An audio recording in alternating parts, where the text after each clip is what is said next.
Welcome to Philosophy of Value Workshops number 30 of Series 5. The question this evening is, what attitudes should we adopt towards negative values and disvalues? The reading as usual from one of my works, The Pursuit of Value, Chapter 2, Section 2. And my underlying question is always, what can we do with our lives or human existence as consciousness? Now, as consciousness is quite an important qualification. And you can note that my question isn't just what is the meaning of life, which contains many presuppositions. So I have presented the problems of life in terms of consciousness and sought answers in terms of value. The particular answer that I supply is the idea of the will to value that produces a sufficiency of value. Last week I outlined how value has been both expressed and overlooked in human experience and thought. I reiterated several fundamental ways in which value is expressed in human life. For example, ethical principles are values that guide our actions, or that God is the believer's highest value. Today, I want to discuss and re-evaluate negative as well as positive values. So there are classic negative values like alienation, anime, anxiety and guilt, as well as more visceral negative values like hate, disgust, fear, resentment, and of course Nietzsche's ressentiment. Disgust is often regarded as a natural visceral reaction to objectively undesirable objects. It can be a reaction to the prospect of contamination by disease, excrement or corpses. In this sense, disgust is connected to anxiety about our animalistic and decaying nature. But Martha Nussbaum notes that people are disgusted by very different things and by different beliefs. Disgust thereby has cognitive content that responds to beliefs and expectations. In this way, Nussbaum holds that disgust is often used to reinforce prejudices to cordon people off. She gives examples like the caste of the untouchables and the practices of homosexuals. My interest here is in the cognitive content of negative values such as disgust, and that our attitudes towards negative states or values in that our judgment may be too quick, and that premature judgment seems to be the case in moral as well as aesthetic judgments. I want to give a few examples where reversal of attitudes has been overlooked. Firstly, Christianity provides an example of a paradoxical attitude to pain, suffering and human finitude. Theologians are divided over the question of why Christ had to die, but there are alternative explanations. John Haldane, advisor to the Pope, regards Christianity as providing a narrative of human finitude and brokenness. Slavoj Zizek contrasts Eastern religions with the dark core of Christianity that confronts death directly.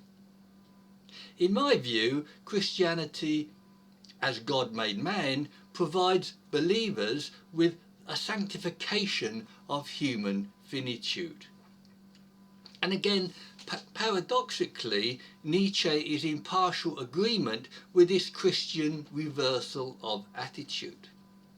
Nietzsche holds that suffering isn't the problem and can even be a stimulus to greatness. This idea is often expressed in his much quoted saying, "What doesn't kill us makes us stronger." Nietzsche advocates an affirmation of everything, including suffering, that is sometimes criticised as value monism. For example, he proclaims an affirmation of life in his amour fati, in his yes sayings, and his saying yes to life. And he enables these attitudes with his view that he who has a why can endure anyhow. Such examples may be regarded as folk wisdom, yet we can add Heidegger to the list. Heidegger regarded anxiety as an authentic state when in confrontation with life and death. He writes, "Anxiety in the face of death is anxiety in the face of a potentiality for being." Freud associates both anxiety and alienation with guilt, and guilt is often seen in the modern world as a moral error. Yet Freud described guilt as the most important problem in the development of civilization. For Freud, guilt arises from fear of authority, of society, of religion, the superego, and conscience. And he writes, "Guilt is, at bottom, nothing else but a topographical variety of anxiety." On this view, guilt is both a kind of anxiety and a form of internal dissonance. Guilt is distinguished from shame by Ruth Benedict, who it was in 1954, as personal and social conditions respectively. Shame is a violation of social values, while guilt feelings arise from a violation of one's internal values. Yet Freud defines guilt more precisely as a fear of loss of love, of self-love, and of the love of others. Freud connects anxiety of guilt with a loss of love that is also a loss of self-assurance and self-value. I would myself want to make a connection here between guilt, anxiety, and an insufficiency of value, as I call it. With this in mind, guilt has been a long-standing pernicious problem in the Judeo-Christian world.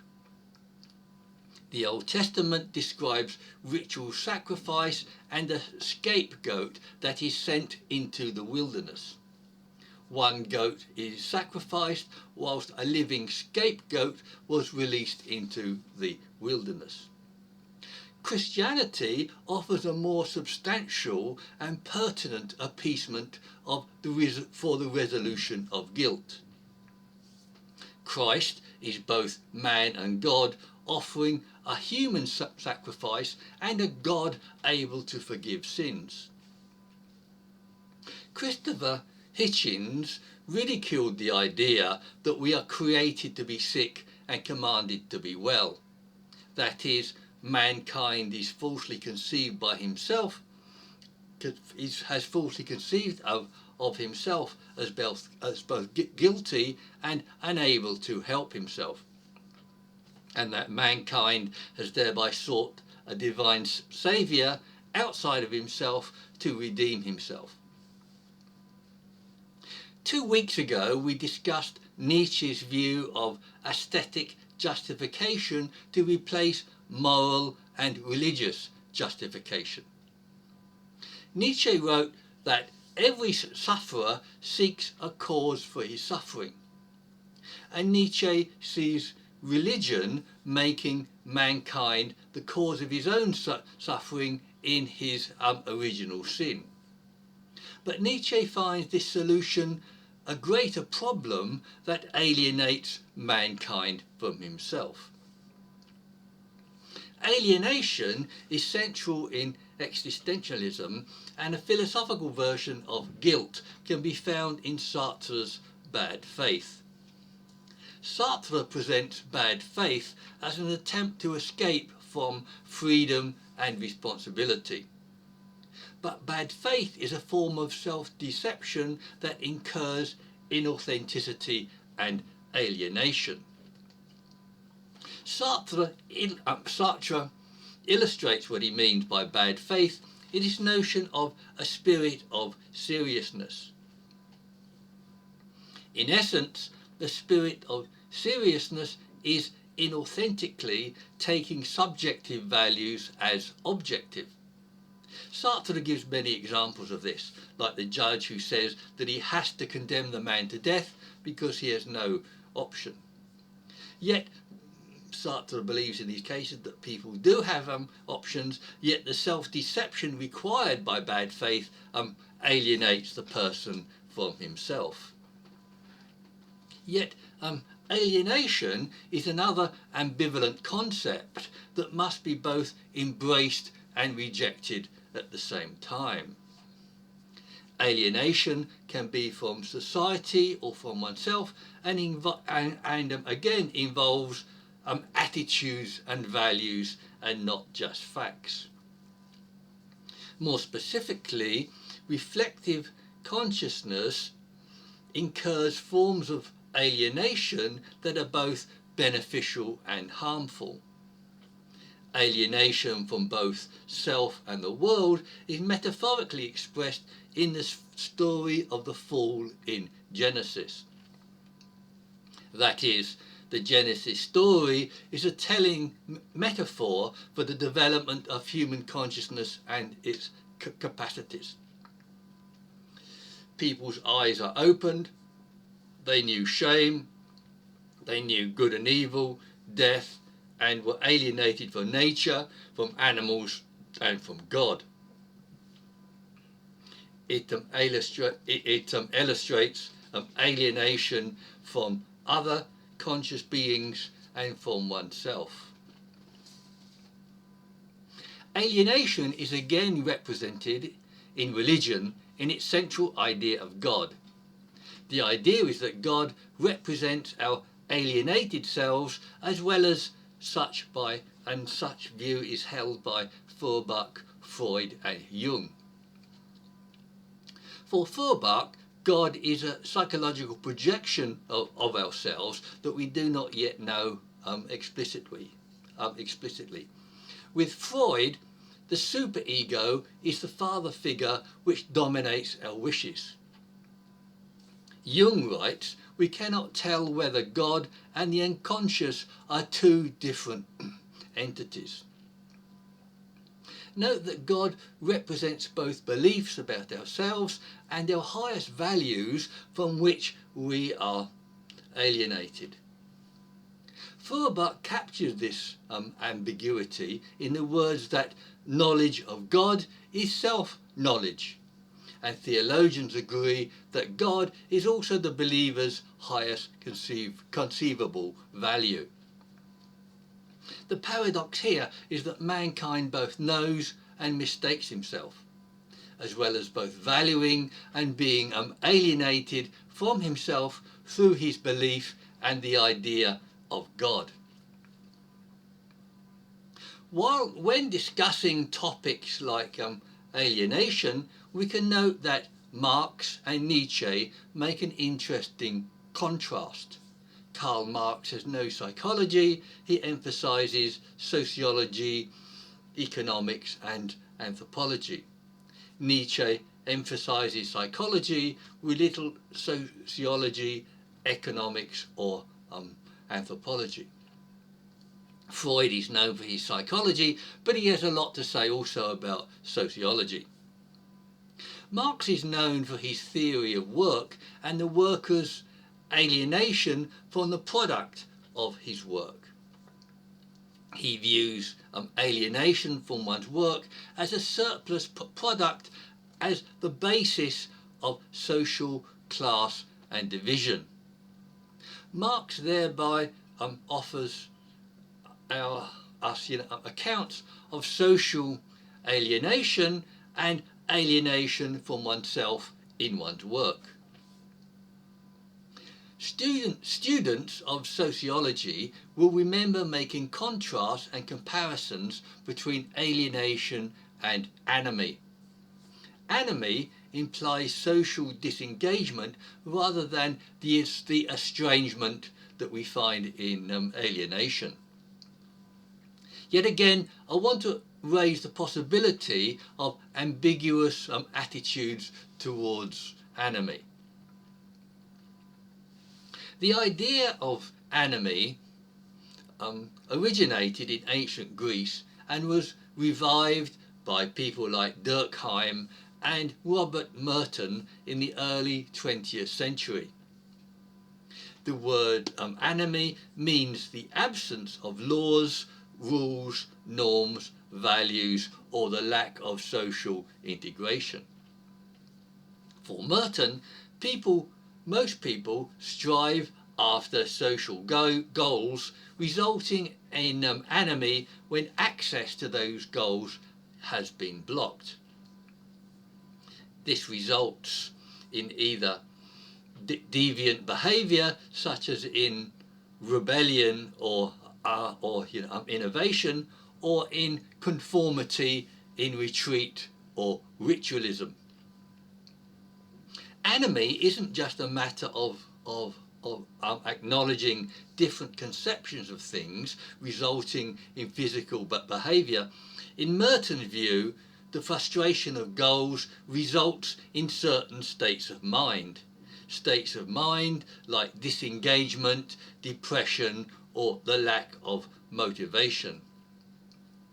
Or alternatively, anime can produce some innovation, such as in rebellion or doing philosophy. My point here is Merton's ambiguous response to anime as either frustration or innovation. More specifically, anime is produced by an absence of laws, norms and values. Anime is embraced and regarded as a virtue by such views as existentialism and postmodernism. So anime is presented as an absence of value, where alienation is more of a contrast of value. I now want to consider some of the negative and positive consequences of the absence of value. And subjectivity is often regarded as a form of nihilism or an absence of value. For example, in The Brothers Karamazov, Dostoevsky wrote, "If God is dead, everything is permitted."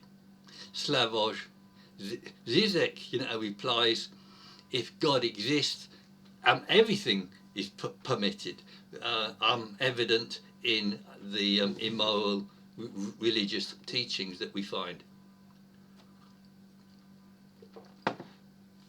Such examples illustrate how the subjectivity or absence of certain values might be preferable to their presence. Another example is moralistic moral judgments, which serve to enhance the self-value of the agent. I want to consider how absence of value has other consequences.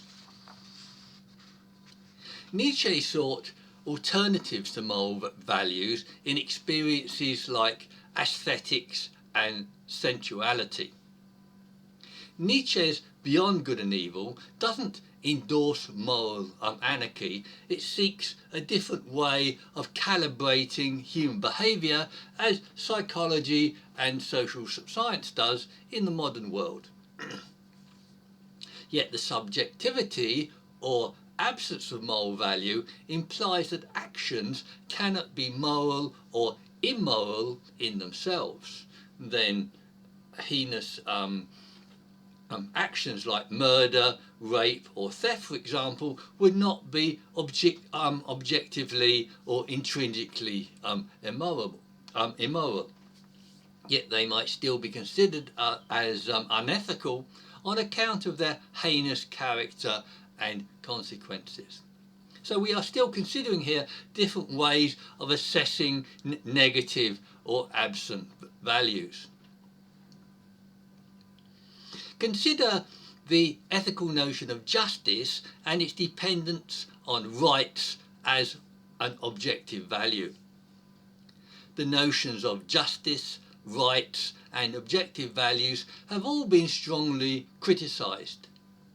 One criticism of justice that we won't discuss now is that it is a euphemism for revenge. Yet the notions of justice and rights may be essential to maintaining social order. David Hume held justice to be a human invention, but not one that society can dispense with. Jeremy Bentham described the idea of natural rights that underpins justice as nonsense upon stilts. Alistair MacIntyre further argues that the idea of human rights didn't exist before 1400. One criticism of the notion of rights is that they are objectified wants, wishes or values. A criticism of the idea of revenge is that it is a criticism of the idea of justice is that it is a covert form of revenge. Revenge is often considered an irredeemably negative attitude on a similar level as guilt. Nietzsche's ressentiment is also often thought as a corrosive lust for revenge. And Nietzsche further finds guilt and revenge essential components of the Christian atonement. In such cases of guilt, insult and revenge, in a person's mind, something must be done in order to put things right.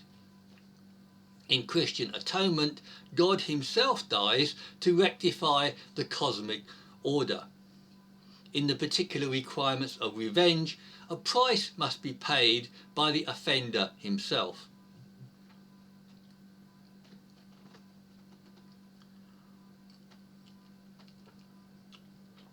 Yet, consider the consequences of subjectivity for negative states like revenge. If values are subjective, revenge would be difficult to sustain without objective supporting beliefs. That is, the supposedly objective component of revenge, guilt or resentment would be dissolved.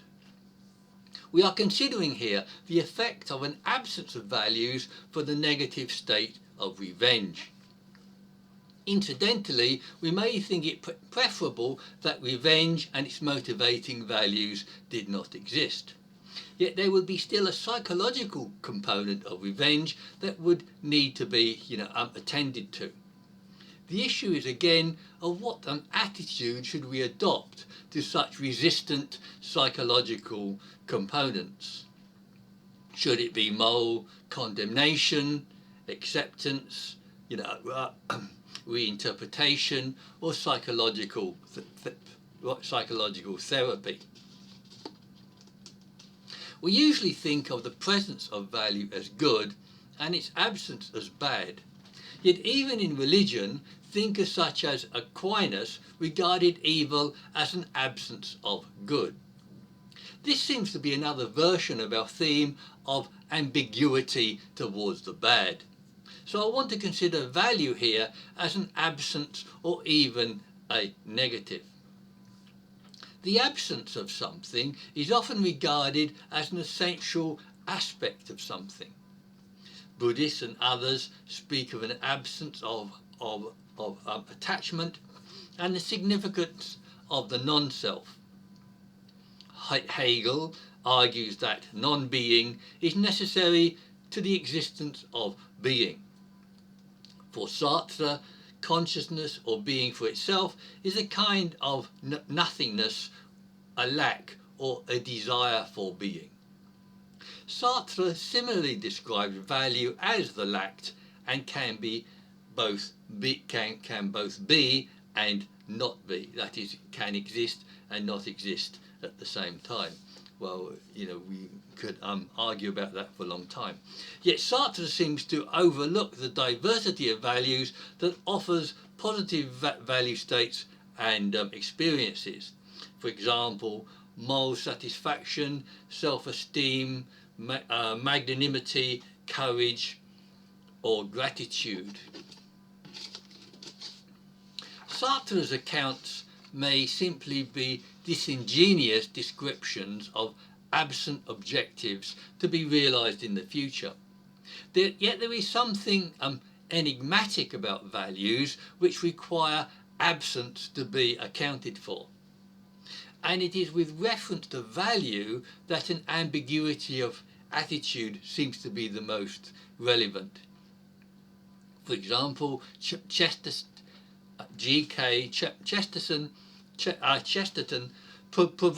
portrays a soldier, or the attitude of a soldier, as having to seek his life in a spirit of furious indifference to it. And this is a principle that could be applied to practically every life activity. A more subtle inversion of value can be found in the attitude of irony. Irony was elevated to a form of philosophy by Socrates, Kierkegaard, and more recently Richard Rorty. For example, Socrates presents himself as knowing nothing as a way of challenging people's views. Or another example might be the hero of the story turns out to be the bad guy or the underdog that wins out. Yet in the activities of morality, meaning and purpose as a pursuit of value, it has a more specific meaning. That is, as a pursuit of value, there is a requirement of an absence of value or value refrain. The pursuit of value isn't just a maximization of value, but sets quality over quantity. So we conclude by saying that we first discussed the increasingly accepted idea that guilt is a mistaken attitude that we should relinquish. Should we come to terms with, rather than judge, many of the causes of guilt, like human weakness? There is also an ambiguity towards states like alienation, anime, and even an absence of value. And there are ways in which an absence of value may be preferred to its presence. For example, in moralism, alienation, anime, negative states, and objective values that are fixed for moral principles. And notably in the pursuit of value where quality is preferred over quantity or quantification. This returns us finally to the question of attitudes towards negative states like hatred, scorn, resentment, and jealousy. Should we simply judge them as immoral or unethical? Should we take them on board as undesirable aspects of life? Or should we be able to see them as positive as well as negative? Are negative emotions like anger, grief, fear, and cowardice morally culpable? Reflective consciousness may observe emotion and moderate its outcome, but it can't always remove it. Should we then regard them morally relativistically, therapeutically, or as Nietzschean challenges. Okay, I thank you very much. You might want to present your criticisms or comments on the different work, websites.